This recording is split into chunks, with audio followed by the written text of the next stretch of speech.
very much for that, for your time, and we'll continue to follow this. Again, we thank you, Mabior Garang Mabior, who's an opposition leader in South Sudan, talking to us about Dr. Riek Machar's visit to Uganda and some of the demands that he's making regarding the implementation of the peace deal. Remember, we'll continue to discuss this in this show tonight. We'll be linking up with Solomon Serwanja in Uganda for more perspective on that, so do stay with us for that. Now, let's take you to Tanzania, and President John Magufuli has suspended the head of a national electronic identification card project and 4 other officials on Monday, opening the way for a corruption investigation into a public procurement process.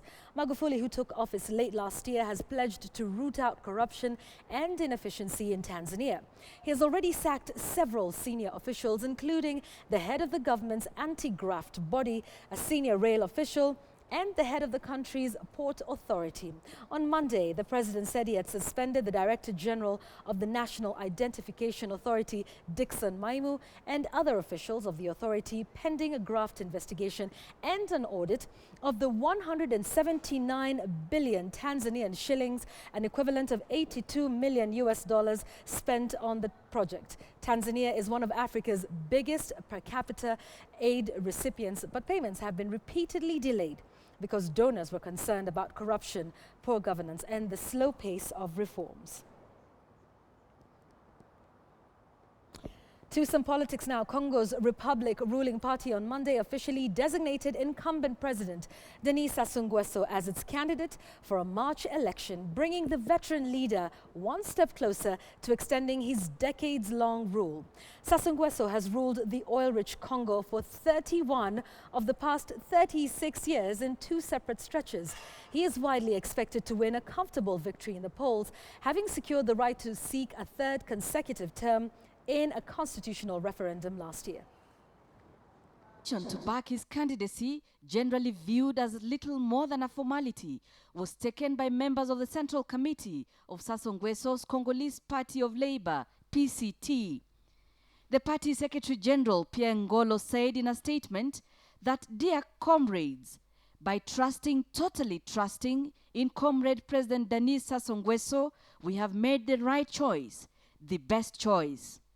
Opposition parties boycotted October's constitutional referendum, during which security forces placed some party leaders under house arrest and fired on anti-government protesters, killing at least 4 people. While they have conditionally agreed to participate in the election, many observers expect at least some of them to pull out ahead of the March 20th poll date. Sassou Nguesso is one of a number of veteran African leaders whose moves to extend their time in office, including in Burundi, Burkina Faso, and the Democratic Republic of Congo, have sparked unrest and earned international condemnation. Congo-Brazzaville opposition has decried Nguesso's nomination. Opposition leader Clement Miesara said, "We are sad and disappointed to see that Mr. Sassou Nguesso wants to continue without respect of the law.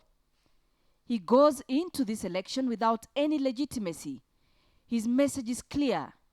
I came to power by force, and that's where I will stay." One of Africa's longest-serving leaders, Sassou Nguesso, has served as head of state for nearly 32 years. He founded the ruling Congolese Labour Party, PCT, in 1969. The announcement came 3 months after Congo adopted a new constitution which allowed Sassou Nguesso to extend his stay in office. The new constitution was adopted following a landslide yes vote in a controversial October referendum that was denounced by the opposition as a constitutional coup. Before the changes, the constitution had stipulated a maximum age of 70 for presidential candidates and limit on the number of terms to 2. A party official, Emilien, justified Nguesso's nomination, saying, "Of all the names in the Congo, there is only Denis Sassou Nguesso. The day he becomes tired of this, we will find another person, because that's how democracy works. Change is good, but you don't need a change of candidate in order to change the country." A presidential election had been scheduled for July this year, but in December, the government said it would bring forward the date to March. Lilian Odera, KTN News. And with that, the debate over third termism, particularly in East Africa, will definitely continue. We'll be keeping you up to date with the events from the Congo. Let's now cross over to Arusha, Tanzania, where the East African Legislative Assembly began to debate the EAC Disaster Risk Reduction and Management Bill 2013, as well as reports emanating from various committees following deliberations with key stakeholders. Our reporter Carol Nderi brings us up to speed with the day's deliberations. Of today's deliberations is that the East African Community Disaster Risk Reduction and Management Bill 2013 will have its second reading in March instead of August. The chair of the Council of Ministers had proposed that be done in August, but a majority of the members who gave their submissions today in the House proposed that it be brought forward. Some of them saying that this goes against the grain of President Magufuli's call, that is hapa kazi too. And the chair of the Regional Affairs and Conflict Resolution Committee, that is Abdullah Mwinyi, as a member also proposed and offered an amendment to the chair's proposal that this be brought forward to March, and that was agreed upon. We got a chance to speak to the mover of the bill, that is Madam Patricia Hajabakiga from Rwanda, who talked to us about the significance of the bill, saying that she saw it fit to move the bill because they have not had a proper legal mechanism to deal with disasters that have happened and continue to happen in East Africa. Frequent disasters, especially those related to floods, landslides, and many others which you may think of, including some of the man-made disasters such as the fire which took place at the Kenyatta International Airport last time in Kenya. So we looked at all those issues and we realized that each of us may not have the capacity to go it alone, especially under the major disasters. We don't even have to belabor the issues on disaster risk because we all know that we need to ensure that we have mechanisms to deal with disaster risk. And we don't have to keep delaying on this bill. So it is issues of process and content. And right now it is more of both. The Assembly is talking more of process. Others are bringing in issues of content, but the content has been dealt with, even at the technical level. We did public hearings all over the partner states with all stakeholders. Everybody was like saying, this is a bill that should have been there long before. And remember, this bill, we came up with this bill even before we got the disasters that we got in the region. So the first disaster we got was the Burundi market that was burnt down, that has all East Africans. In fact, we had Kenyans, Burundians, Rwandans, you got every East African. There was a business for every East African in that market. So you can imagine the impact it had on the whole region. On matters outside the Disaster Risk Reduction and Management Bill 2013, the Speaker of the East African Legislative Assembly, Daniel Kidega, said that they have received a number of petitions from across East Africa, and to him that shows that East Africans have some confidence in the East African Legislative Assembly. Kidega also spoke of other petitions that they have received, one from the National Associations of Albinos from Kenya, who have sent a petition to the East African Legislative Assembly, and another one from the Motorsports of East Africa that has or is seeking tax exemptions on some of the machinery that is used in that particular sport. Well, during today's session, a new member took her oath, that is Dr. Susan Kilomba from Tanzania, who is the Deputy Minister of Foreign Affairs East Africa. She took her oath and the members congratulated her for being a member of the East African Legislative Assembly, with Dr. Susan Kilomba promising to work with the other members to make East Africa a better place.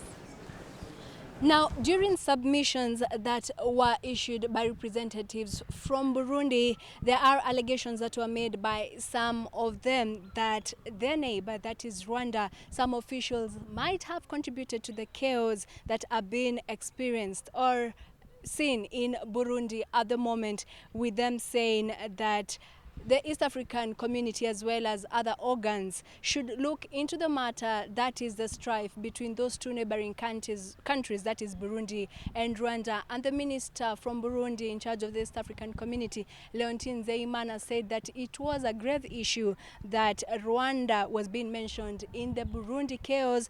And in response to that, the chairman of the Regional Affairs and Conflict Resolution, Abdullah Mwinyi, said that they had heard those particular allegations from representatives of the Burundi government, and they will consider that and look into that while they retreat to deliberate on the submissions given by representatives of the Burundi government. And in that case, then they will be able to compile their report in less or up to 14 days. Tungependa ili swala East Africa community ingilia kati ili turudi kwa majirani wazuri kama zamani, na nategemea itakuwa hivyo. Mimi kitu ambacho naweza nikawaambia Warundi na wananchi wa EAC, nasema umoja ni nguvu, kugawanyika ni matatizo. Kwanza tuliwasikiliza walalamikaji, wakaja watu wa asasi na taasisi ambazo si za kiraia kutoka Burundi na vyama vya upinzani. Leo tumesikia serikali ya Burundi pamoja na chama tawala, na ni watu wazito kabisa kwa kweli, wameheshimu mchakato mzima na kuja mbele ya kamati yetu. Well, from us here in Arusha, Tanzania, the East African Legislative Assembly, we will continue bringing you up to speed on the deliberations and the discussions that are ongoing in the Assembly, what the members are talking about, the bills being introduced, the various topics of discussions that are coming up, the petitions, the reports. We will continue bringing you up to speed and letting you know what is happening here at Arusha, Tanzania, the East African Legislative Assembly. My name is Carol Nderi from Arusha, Tanzania. All right, thanks very much for that. But I'd just like to update you before we carry on with news from East Africa of breaking news that's coming out of the United States. Yet another active shooter situation report ongoing at a U.S. Naval Medical Center in San Diego. That is happening as we speak. The occupants of that center have been advised to run, hide or fight. You'll remember this comes after a number of those incidents that have taken place, and many will remember that emotional speech by President Barack Obama regarding gun control laws. Those are live pictures we're getting for you from San Diego in the United States. It's an active shooter situation reported at a U.S. Naval Medical Center. All who are in the area have been advised to run, hide or fight, and all non-emergency response personnel have been asked to stay away from the compound. And those are reports that are coming in right now live as we update you with all the news that's happening around the world. And this is coming out of the United States right now. Now, this is a center that's known to provide medical care for military service members, their families, and those who served in the past. But there is now no information on any injuries or indeed any fatalities. So we will let you know about that. CNN is, however, reporting that there is a facility for children on that campus, but that all of those children there have been accounted for and are safe. Once again, this is news coming in right here on KTN News from San Diego, California. San Diego. It's an active shooter reported at that Naval Medical Center. Those are live pictures. We'll continue to update you with that as we go along here on KTN News. You want to stay with us and we will get you the whole story on that situation.